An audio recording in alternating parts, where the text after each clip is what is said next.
Alright, good morning mga ka-timepers. Ito nga at mag-unbox tayo ng bagong Honor Magic 7 Pro.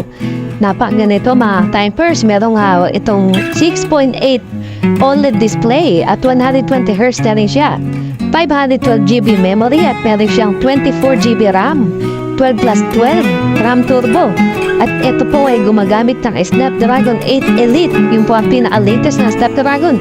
Napakaganito for gaming at kung ano-ano pa, ayan po yung kulay niya. Napakaganda, meron siyang cyan blue or silver po siya. Ayan.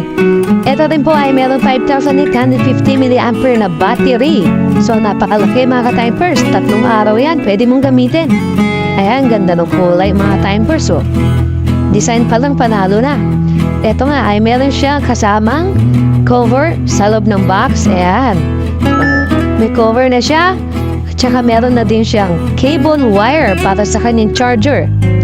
Meron na rin siya kasamang 100 watts na charger. Yan po. So napakabilis ng charging time niyan. Alright mga typers. So dito lang yan sa Eureka Hawali. Punta na kayo dito para makita nyo. Ang kaganda-ganda, napakaganda at napakaganda naman talaga Honor Magic 7 Pro.